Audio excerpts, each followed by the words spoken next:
Bismillahirrahmanirrahim. Alhamdulillahirabbil alamin. Wassalatu wassalamu ala nabiyyina wa syafi'ina Muhammad wa ala alihi wa sahbihi ajma'in. Asyhadu an la ilaha illallah wahdahu la syarika lah wa asyhadu anna Muhammadan 'abduhu wa rasuluh wa huwa habibuhu wa safiyyuhu khaliluhu. Amma ba'du. Assalamualaikum warahmatullahi taala wabarakatuh. Seterusnya pada ayat yang ke-156 surah Al-An'am, juzuk yang ke-8, muka surat 149. Firman Allah Subhanahu wa taala, a'udzu billahi minasyaitonir rajim. أن تقولوا إنما أنزل إلى الكتاب على طائفتين من قبلنا وإن كنا عن دراستهم لغافلين أو تقولوا لو أنا أنزل علينا الكتاب لكنا أهدى منه فقد جاءكم بينة من ربكم وهدى ورحمة فمن أظلم ممن كذب بآيات الله وصدف عنها سنجزي الذين يصدفون عن آياتنا سوء العذاب بما كانوا يصدفون. صدق الله العظيم. Sebelum ini kita telah mempelajari ayat yang ke-155 di mana Allah Subhanahu wa taala turunkan Al-Quran yang penuh dengan keberkatan. Lalu barang siapa yang mengikutnya, maka dia juga akan diberi keberkatan oleh Allah Subhanahu wa ta'ala. Keberkatan yang dimaksudkan adalah kebaikan demi kebaikan, petunjuk dan hidayah daripada Allah Subhanahu wa ta'ala, lebih-lebih daripada petunjuk iman selain daripada Islam, sehingga Allah Subhanahu wa ta'ala membimbingnya ke jalan yang lurus, sehingga di akhirat kelak dia mendapat syurga daripada Allah Subhanahu wa ta'ala. Seperti mana di Rasulullah sallallahu alaihi wasallam baca Al-Quran, kerana Quran akan memberi syafaat kepada mereka yang membacanya. Dalam riwayat yang lain, barang siapa yang membaca Quran lalu mengamalkan isi kandungannya, maka kelak nanti di akhirat kedua ibu bapanya akan diberinya tajan min nur, mahkota daripada cahaya yang sangat-sangat terang benderang. Cahayanya itu lebih terang daripada cahaya matahari yang menyinari akan pada waktu siang, seperti mana yang telah disebutkan oleh Rasulullah. Ini tidak lain melainkan keberkatan Quran, kalam Allah Subhanahu wa ta'ala, sehingga Allah Subhanahu wa ta'ala memberi kemampuan bagi kita untuk mempelajarinya, membacanya, menghayatinya dan mengamalkan isi kandungannya. Seterusnya yang difirmankan oleh Allah Subhanahu wa ta'ala, an taqulu innama unzila al-kitabu أنزل الكتاب على طائفتين من قبلنا. Kami turunkan Al-Quran agar kamu tidak mengatakan bahawasanya kitab Al-Quran itu hanya diturunkan, yakni bahawasanya kitab hanya diturunkan kepada dua golongan sahaja sebelum daripada kami. Wa in kunna an dirasatihim laghafilin. Begitu juga mereka mengatakan, dan sesungguhnya kami tidak memperhatikan apa yang mereka baca. Jadi maksudnya di sini bahawasanya Allah Subhanahu wa ta'ala turunkan Al-Quran bukan sebagai satu kitab yang baharu, tetapi Allah Subhanahu wa ta'ala juga telah turunkan dua kitab sebelum itu, iaitu Taurat dan juga Injil. Yang keduanya adalah kitab syariat untuk Bani Israel, lalu dinisbahkan kepada Yahudi dan juga Nasrani.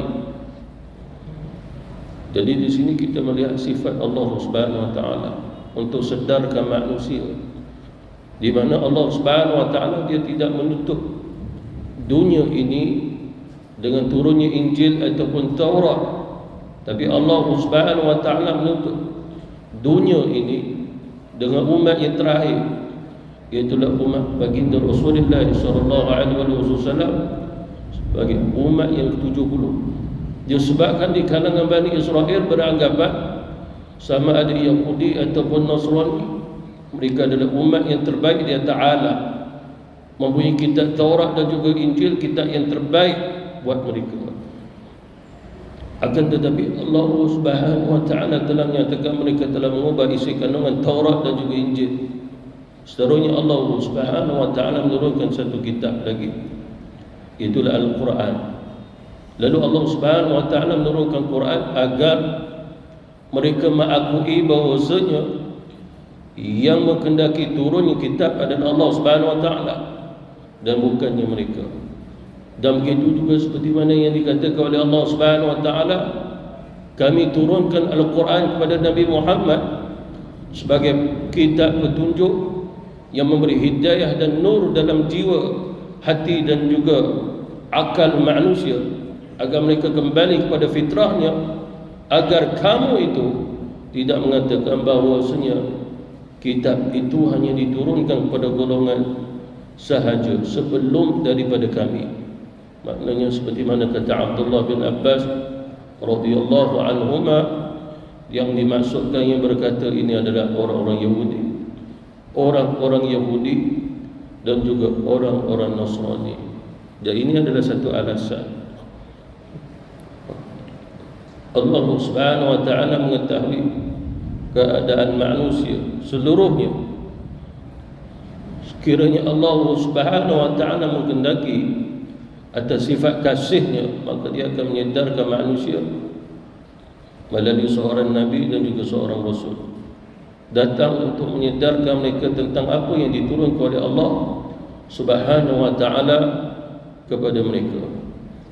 Disebabkan manusia ada di antara mereka yang lebih mahu mengikut pada akal mereka, sehingga seolah-olah mereka memaksa Allah mengikut pilihan mereka, dan bukannya mereka mengikut pilihan daripada Allah Subhanahu wa taala.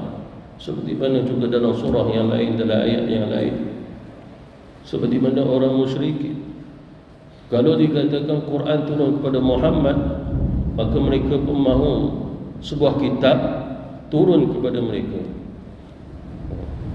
Kemudian orang Yahudi dan juga orang Nasrani, Allah Subhanahu wa taala telah turunkan Quran kepada Nabi Muhammad dengan cara qiraah, bacaan, tidak turunnya kitab. Sebiji kitab, sebiji mushaf, ada huruf, ada kalimah, ada baris, ada titik, tidak diturunkan oleh Allah Subhanahu wa taala demikian.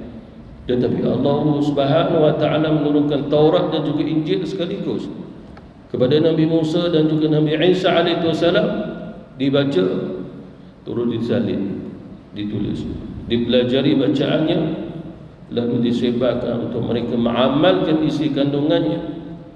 Hanya perbezaan Bani Israel, Yahudi, Nasrani dengan umat Nabi Muhammad adalah mereka tidak menguasai untuk menghafalnya. Dikatakan oleh ulama kita bahawasanya di kalangan orang Yahudi yang menghafal Taurat boleh kira dengan jari. Ada di antara mereka menjadi nabi setelah menghafalnya. Sama ada Yahudi, khususnya Yahudi. Nasrani tidak ada. Disebabkan Injil itu kitab yang terakhir untuk Nabi Isa alaihi wasallam, kitab yang terakhir untuk Bani Israel. Tidak ada siapa yang berjaya menghafalnya, tidak ada siapa pun. Ditulis tapi bukan keseluruhannya.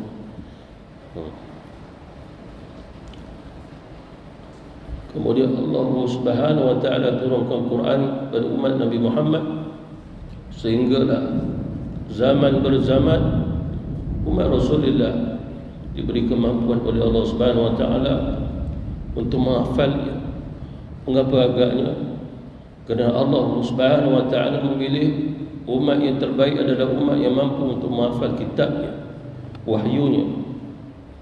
Itulah Al-Quranul Karim. Selain daripada itu, seperti mana juga yang difirmankan oleh Allah Subhanahu wa taala, walaula an tusibahum musibatun bima qaddamat aydihim fayaqulu rabbana laula arsalta ilaina rasula fanattabi'a ayatika, dan agar mereka tidak mengatakan ketika mana azab menimpa mereka disebabkan apa yang mereka kerjakan, wahai Tuhan kami, mengapa engkau tidak mengutus seorang rasul kepada kami lalu kami mengikuti akan ayat-ayat engkau. Dikaitkan ayat tadi, sebagai ulama menafsirkan bahawasanya mereka beralasan seolah-olah mereka mengatakan, ya Allah, kami hanya berpegang dengan Taurat, kami berpegang dengan Injil. Yahudi Nasrani mengatakan demikian, dan kami tidak pernah tahu bahawasanya ada satu kitab lagi yang kau akan turunkan kepada umat terakhir, itulah umat Muhammad. Ya Allah, sesungguhnya kami tidak berpedoman dan tidak berminat untuk mengikut akan Al-Quran, kerana kami telah berpedomankan Taurat dan juga Injil. Dan Allah Subhanahu wa taala turunkan agar mereka kembali dengan alasan itu, di mana alasan itu tidak diterima oleh Allah Subhanahu wa taala. Apa maksudnya? Datang seorang rasul menyampaikan daripada apa yang diperintah oleh Allah Subhanahu wa taala, mereka mengingkari dan menolaknya,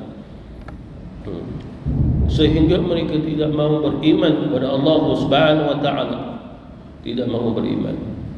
Tak kala mana mereka dibangkitkan di mahsyar, lalu mereka beralasan, ya Allah, sesungguhnya kami tidak mengetahui bahawasanya ada lagi satu kitab yang perlu kami ikut, padahal memang turun di tengah-tengah mereka ke Al-Quran itu. Dan begitu juga apa yang berlaku di atas dunia, ujian demi ujian, musibah demi musibah, lalu mereka beralasan bahawasanya kami tidak tahu bahawasanya ini semua berlaku disebabkan kami tidak mengikutnya Quran. Lalu mereka beralasan lagi, sehingga mereka mengatakan, ya Allah, ketika mana kami dalam keadaan sesat, mengapa kau tidak mengutus kepada kami seorang rasul dapat membimbing kami agar kami mengikut rasul tadi? Dan begitu juga kami berpedomankan ayat-ayat-Mu, padahal memang Quran telah turun pada Nabi Muhammad, lalu datang Rasulullah dakwah kepada mereka. Mereka beralasan lagi. Apa maksudnya lagi? Kalau dikaitkan dengan dua ayat yang saya baca, termasuk ayat ni dalam surah Al-An'am ni, mereka beralasan bahawasanya Quran yang turun bagi mereka bukan untuk mereka, Quran untuk Muhammad dan pengikutnya. Cukup bagi mereka Yahudi, Taurat, Nasrani, Injil, cukup. Itu yang mereka beralasan.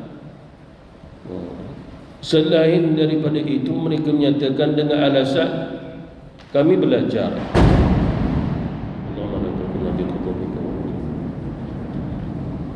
Kami ini belajar, tapi kami tidak pernah tahu dalam pembelajaran kami ada lagi satu kitab yang diturunkan-Mu, ya Allah, untuk Nabi yang terakhir. Ini alasan lagi. Itu alasan yang pertama. Alasan yang kedua, telah diutusnya Nabi Muhammad. Nabi Muhammad dakwah kepada mereka, dakwah dengan kitabullah Al-Quran. Lalu mereka beralasan seolah-olah Rasulullah tidak pernah melakukannya, tidak pernah datang dan dakwah kepada mereka, tidak pernah mengajar mereka Quran untuk membaca dan beriman dengannya. Lalu mereka beralasan seolah-olah Allah Subhanahu wa taala tidak pernah mengutus mereka, mengutus Rasulullah untuk mereka. Itu yang mereka mengatakan, laula arsalta ilaina rasulan fanattabi ayatika. Ya Allah, mengapa saja engkau tidak mengutus seorang rasul yang mana kami dalam keadaan sesat, lalu engkau tak mengutus sebab kami, menyebabkan kami jadi sesatlah. Sebab itu mereka menyatakan demikian. Quran memang turun kepada mereka.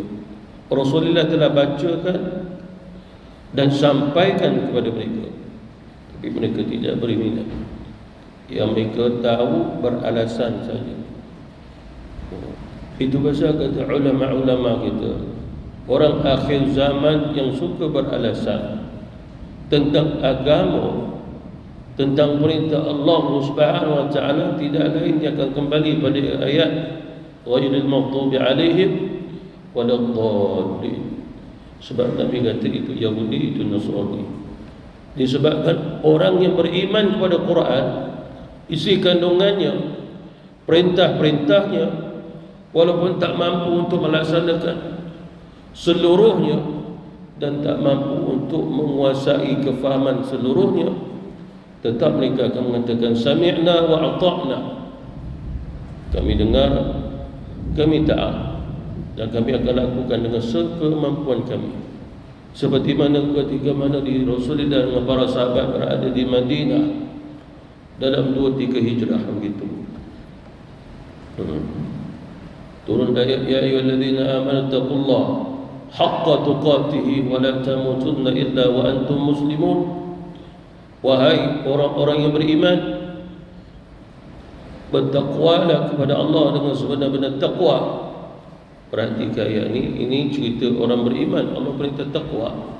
Apakah orang beriman tidak bertakwa? Kalau tak bertakwa, bukan orang beriman namanya. Lalu mengapa Allah menyuruh dengan kalimah wahai orang beriman, bertakwalah? Kata ulama-ulama kita adalah di sudut syariat, di sudut ibadah, Allah Subhanahu wa taala bukan sekadar perintah. Satu ibadah yang dilakukan secara zahir. Kalau solat, takbir, diri dan kemudian takbir, ada niat, baca surah Al-Fatihah pada rukun qauli dan juga fi'li. Itu syariat, itu ibadah. Tapi Allah Subhanahu wa taala perintah haqqa tuqatih. Maksud menunjukkan dalam ibadah ada ibadah yang lain. Bukan sekadar dahi saja sujud, hati pun kena sujud. Bukan sekadar lidah membaca, tapi hati juga turut membaca. Hati perlu menghayati. Itu adalah ibadah yang diperintah oleh Allah Subhanahu wa taala. Bukan sekadar solat, tapi mesti ada tafakkur di dalam solatnya, penghayatan. Dan salah satu daripada rukun batiniyah seseorang yang sedang solat adalah tafakkur. Tafakkur adalah menghayati. Dan kesan daripada orang yang menghayati kitab Allah, maka akan datangnya munajat. Sebab ayat Quran itu ayat, ada daripada ayat yang kita boleh menggambarkannya kerana kita pernah melihat dengan apa yang disebut oleh Allah dalam Quran. Seperti mana siang dan juga malam, langit, bumi, kita pernah melihatnya dan sedang melihatnya. Lalu Allah Subhanahu wa taala kata tafakkur. Makna melihat kebesaran Allah dalam menciptakannya, kehebatannya, keagungannya, kewujudannya dan juga kemuliaannya, sifat qudrahnya, sifat iradahnya. Lalu dia menciptakan. Lalu itu tafakkur, mana melihat, menghayati yang apa saja yang dicipta oleh Allah Subhanahu wa taala. Sampai kepada ayat tentang akhirat, tafakkur, menghayati, seolah-olah kita merasai kita sedang berada di sana. Itu yang diajar oleh Allah Subhanahu wa taala kepada kita melalui kitab Allah Subhanahu wa taala. Bahkan Quran bermula daripada bismillah, bismillahirrahmanirrahim sampai minal jinnati wan nas. Barang siapa yang membaca dengan tafakkur, maka kesannya adalah munajat. Oleh kerana itulah kata Rasulullah, solat itu adalah satu munajat, bacaan Quran adalah satu munajat. Munajat itu di mana? Munajat itu dalam hati, itu satu ibadah. Baca Quran, baca surah Al-Fatihah, bukan semua ayat yang kita baca kita perlu menggambarkannya. Bukan maksudnya menggambarkan huruf, kalimah, huruf. Kita tak menggambarkan itu. Kita perlu membacanya. Qiraah, baca.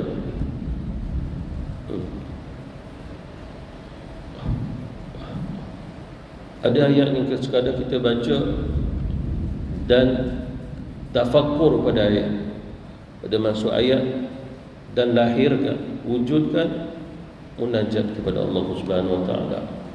Jangan membayangkan, menggambarkan, kerana dia berkaitan dengan zatnya Allah Subhanahu wa taala. Seperti mana kita baca Bismillahirrahmanirrahim, adakah kita perlu membayangkan Allah, membayangkan Ar-Rahman, membayangkan Ar-Rahim? Jangan dibayangkan, tapi kembali balik dengan munajat. Ya Allah, ya Tuhanku, ya Allah yang Maha Pemurah, ya Allah yang Maha Penyayang, kasihinilah, rahmatilah aku. Itulah munajat dalam hati. Itu yang perlu kita baca. Itulah kata Rasulullah, itulah munajat sewaktu kamu berhadapan dengan Allah. Allah suruh kamu qiraah, baca Quran.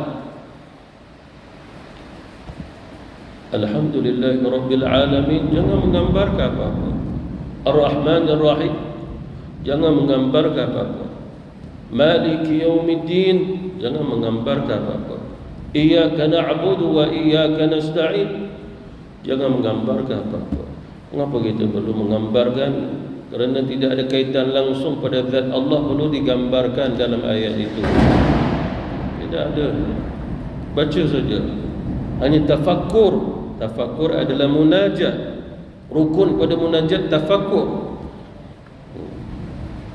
Ini yang diajar oleh Allah Subhanahu wa taala, kecuali ayat-ayat tentang kita. Wa fi anfusikum afala tubsirun, tentang diri kamu, apakah kamu tidak melihatnya? Lalu tafakkur. Jadi kita lemah, banyak dosa, cacat cela, hina dina. Allah kata tengok diri kamu. Lalu kita lihat diri kita merasai dosa. Lalu di lidah kita munajat, astagfirullah, Allahumma ighfir lana, Allahumma ighfirli, Allahumma arhamna. Munajat itu tidak membatalkan solat, sebab munajat duduk dalam hati. Bahkan Rasulullah bermunajat dengan lisan, baca ayat syurga, lepas tu Rasulullah munajat, ya Allah, Allahumma inni as'alukal jannah. Baca ayat neraka, lepas tu Nabi bermunajat, Allahumma inni a'udzubika minan nar. Itulah maksudnya apabila tafakkur dengan ayat itu, kesannya munajat, doa kepada Allah Subhanahu wa taala dengan ayat itu. Itu pasal kita mempelajari untuk memahami ayat itu, walaupun tidak secara tafsili, mendalam, cukup dengan ijmali, ringkas-ringkas dia, tapi mesti wujudkan dengan munajat kepada Allah Subhanahu wa taala. Munajat itu bukannya dengan lagu Quran, bukan dengan taranum, bukan nahwan, bukan hijaz. Munajat itu sesuatu keluar daripada lagu-lagu tersebut. Sehingga kata Rasulullah sallallahu alaihi wasallam, sebaik-baik di antara kamu yang membaca Quran dengan bacaan yang kamu tahu ditakutkan Allah Subhanahu wa taala dan menyebabkan kamu pun takut kepada Allah dengan ayat yang dibacakan, ayat yang kamu dengar. Itu maksudnya. Tapi akhir zaman dia lebih kepada tafakkur lagu, terenung. Oh, sedapnya. Allah Subhanahu wa taala tidak perintah demikian. Bahkan Quran diturunkan oleh Allah bukan untuk tafakkur pada lagu-lagu Quran. Kan? Bukan. Itu salah satu kesalahan kalau kita tafakkur sehingga menghilangkan tafakkur dengan munajat kepada Allah Subhanahu wa taala. Seluruh daripada kitab Allah adalah munajat.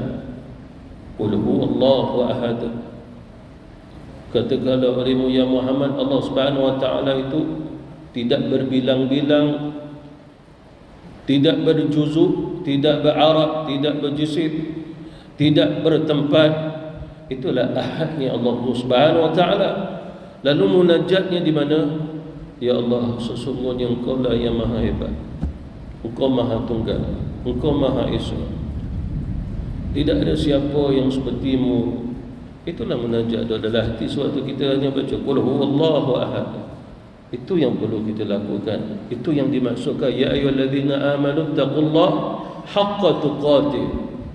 Itulah maksud takwa. Sebab kata Sayyidina Umar, kata Sayyidina Abu Bakar Siddiq, takwa itu bukan dilihat pada zahir.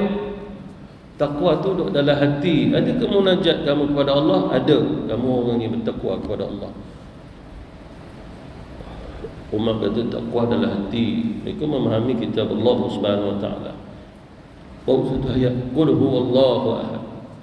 Kita baca alam nashrah laka sadrak. Bukankah kami telah melapangkan hatimu ya Muhammad dengan selapang-lapangnya. Kata Abdullah bin Abbas, iaitulah dengan ilmu dan juga hikmah yang Allah berikan kepada Nabi Muhammad sehingga memenuhi dalam hatinya. Penuh dalam hati Rasulullah hanya ada hikmah dan ilmu pengetahuan yang memberi manfaat, ilmu yang akan mengubat sesuatu yang memudaratkan. Itu ilmu Rasulullah SAW, dan tidak ada ilmu yang sia-sia dalam hati Rasulullah SAW. Itulah maksud alam nashrah laka sadrak. Lalu kita bermunajat kepada Allah, ya Allah, lapangkanlah hatiku dengan Islam, lapangkanlah hatiku dengan iman, lapangkan dan campakkanlah dalam hatiku dengan ilmu dan juga hikmah. Itulah munajat suatu majlis. Alam nashrah laka sadrak. Itulah Allah kata haqqa tuqatihi. Ada benda yang, ada amal yang kamu masih lupa tu. Oleh kerana itulah ilmu ini tidak dimiliki oleh Bani Israel. Tidak ada, melainkan di kalangan para nabi-nabi di antara Bani Israel saja. Selain daripada mereka tidak memiliki ilmu ini, tidak memilikinya. Umat Rasulullah memiliki ilmu ini. Oleh kerana itu Allah mengangkat kedudukan umat Rasulullah jauh lebih tinggi berbanding umat-umat yang lain. Itu telah disebut oleh baginda Rasulullah sallallahu alaihi wasallam. Itu munajat. Siapa yang mengajar kita bila dah tafakkur bermunajat kepada Allah Subhanahu wa taala. Kita duduk, kita berdiri ibadah. Kadang-kadang berbaring pun kita boleh beribadah dengan zikrullah dan tafakkur dengan zikir. Tafakkur dengan alam kubur, tafakkur dengan Rasulullah, tafakkur dengan akhirat. Itu semua diperintah oleh Allah. Tafakkur, makna tafakkur atas makhluk yang dicipta oleh Allah.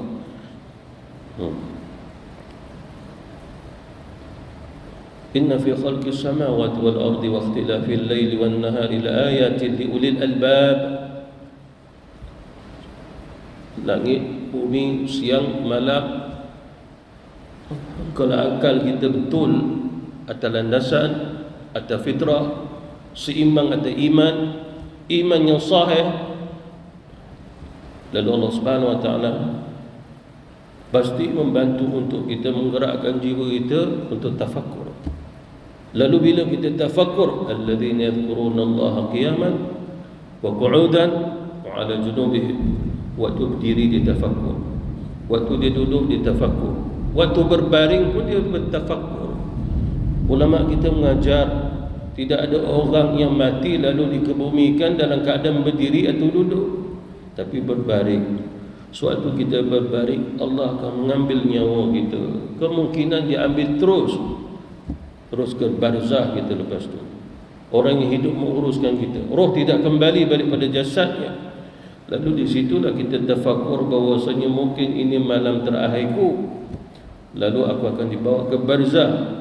Lalu apa yang kita munajatkan kepada Allah? Ya Allah, ampunilah aku, ambillah rohku dalam keadaan merahmatinya, rahmatilah rohku, selamatkanlah aku sekian. Itu munajat. Itu yang diperintah oleh Allah. Wa yatafakkaruna fi khalqis samawati wal ard, dan dia bertafakkur atas seluruh apa yang dicipta oleh Allah Subhanahu wa taala di langit dan juga di bumi. Jadi di bumi ni ada siapa? Kita, ciptaan Allah Subhanahu wa taala yang lain-lain, yang lautnya, hujannya, buruk, petirnya, tafakkur. Lalu di situ datang munajat. Seperti mana hujannya turun, Rasulullah melihat ini adalah rahmat daripada Allah, ini berkat ni. Wa anzalna minas sama'i ma'an mubarakah, dan kami turunkan pada langit itu air yang berkat. Sebab ada air hujan turun pada bawah arasy Allah, kata Abdullah bin Abbas. Itu yang berkat tu. Lalu tafakkur kepada Allah. Allahumma ja'al sayyiban hani'an mari'a. Ya Allah, turunkan hujan yang berkat ini yang memberi kemanisan kebaikan, manfaat. Itu tafakur, kesan daripada tafakur Rasulullah apabila melihat hujan yang turun dengan guru petir. Allahumma la tuhlikna bi'adzabika wala, ya Allah jangan engkau, wala tuqul, Allahumma la tuqul, ya Allah jangan engkau bunuh kami disebabkan kau telah murka kepada kami, wala tuhirna bi'adzabika, dan jangan juga engkau membinasakan kami sebabkan engkau dah nak azab kami dah. Wa'afina qabla dhalik, tapi maafkan kami sebelum berlaku. Itu semua, itu munajat Rasulullah tak kala mana dia melihat, dia tafakur dengan guru dengan petir itu. Itu tafakur, mana tafakur fikir. Mengapa Allah Subhanahu Wa Taala mesejkan kepada kita guru? Sebab Rasulullah kata guru adalah mesej daripada Allah kepada penduduk bumi yang telah bermaharajalela dengan kemaksiatan. Allah bagi mesej.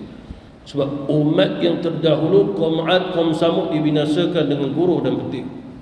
Dan begitu juga sebagian Bani Israel, guru dan petir.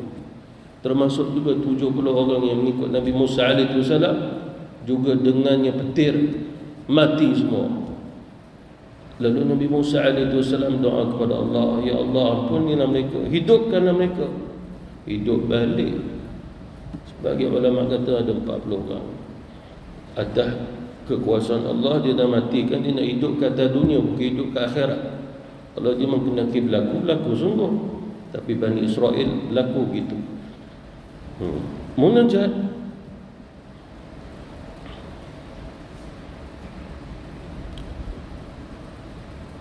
Wa yatafakkaruna fi khalqis samawati wal ard. Di sinilah cerita tentang munajat tadi. Dia bertafakur terhadap apa yang Allah Subhanahu Wa Taala cipta, makhluk-makhluk ni semua. Maka bermula dah munajat.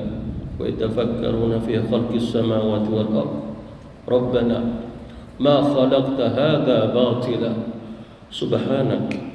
Itulah maksud munajat tadi. Bila dah bertafakur, Rabbana ma khalaqta hadha batila, ya Allah, apa yang kau cipta ni memang tidak sia-sia. Semua memberi manfaat kepada kami, semua menyedarkan kami. Subhanak, maha suci-Mu ya Allah, maha hebat-Mu. Qina adzaban nar, maka kami berbuat salah, selamatkan kami daripada neraka. Itulah kesan munajat tadi. Kesannya daripada zikirnya ada munajat, zikirnya ada penghayatan, tafakur. Lihat ini apa yang dicipta oleh Allah, ada tafakur. Lihat, maka munculnya munajat. Munajat itu adalah doa kepada Allah Subhanahu Wa Taala. Lalu oleh kerana itulah Allah menurunkan Quran, diperintah zikrullah. Itulah dia. Itulah yang Allah perintah adalah hati kita kena bergerak dengan itu. Mengapa? Untuk membezakan dengan hati Bani Israel yang dilaknat oleh Allah dan hati-hati yang sesat. Di kalangan Bani Israel, jangan dilihat perbezaan umat Nabi Muhammad dengan Kristian, Yahudi, Hindu disebabkan dengan 2 kalimah syahadah. Tapi perbezaan yang paling besar sekali antara umat Rasulullah adalah yang duduk dalam hati dia. Sebab agama-agama itu semua tak ada, dia kosong, dia zero. Sebab hati dia mati. Bila hati mati, bagaimana nak bermunajat? Bila mereka membina munajat, di antara mereka pun membenci munajat tersebut.